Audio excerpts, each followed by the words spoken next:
ঢাকা শহরের তাপমাত্রা কমাতে বিশেষ ওয়ার্কিং পেপার লেখা হচ্ছে, যা আগামী ফেব্রুয়ারির মধ্যে সম্পন্ন করা হবে। স্থানীয় সরকার মন্ত্রণালয়, রাজুক, পূর্ত মন্ত্রণালয় এবং সিটি কর্পোরেশনকে যুক্ত করে তৈরি হবে এই পেপার। ডিবিসির সঙ্গে একান্ত সাক্ষাৎকারে পরিবেশ, বন ও জলবায়ু পরিবর্তন বিষয়ক মন্ত্রী সাবির হোসেন চৌধুরী বলেন, উন্নয়নের ধারণা বদলে তা পরিবেশ বান্ধব করতে হবে।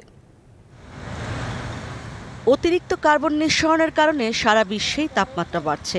ঢাকার মতো তৃতীয় বিশ্বের শহরগুলো আরও বেশি ভুগছে নীতি নির্ধারকদের পরিবেশ বিধ্বংসী নানা কর্মকাণ্ডে। নির্বিচারে গাছ কাটা, জলাধার ভরাট এবং মাটি কংক্রিটে ঢেকে দেয়াই এর বড় কারণ।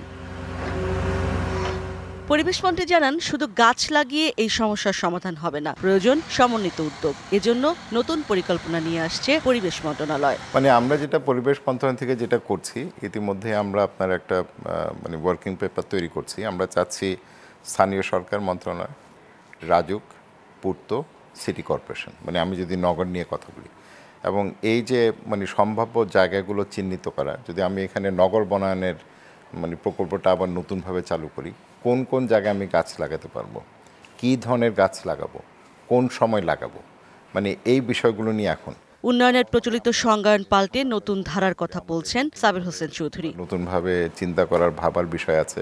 ওয়ালটন এয়ার কন্ডিশনার এক্সচেঞ্জ অফারে স্প্লিট এসিতে 23,000 টাকা পর্যন্ত নিশ্চিত ছাড়।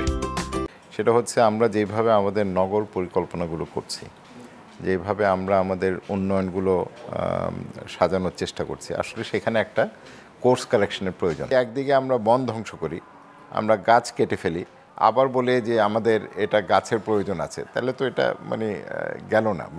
বিষয়টা তো আমাদের সকল ক্ষেত্রে সমন্বিতভাবে সরকারের প্রতিটা প্রতিষ্ঠান তাদেরকে ভাবতে হবে। এখন আমার একটা রাস্তা প্রয়োজন, আমি যদি বনের জমি নিয়ে সেই রাস্তাটা নির্মাণ করি, তাহলে তো হলো না। পরিবেশ ধ্বংসে প্রভাবশালীদের জবরদস্তিমূলক ভূমিকা সরকার শক্তভাবে দমন করবে বলেও জানান পরিবেশ মন্ত্রী। কেননা সরকার আর আইনের চেয়ে শক্তিশালী বা প্রভাবশালী তো কেউ হতে পারে না। ইশরাত জাহান উর্মি, ডিবিসি নিউজ, ঢাকা।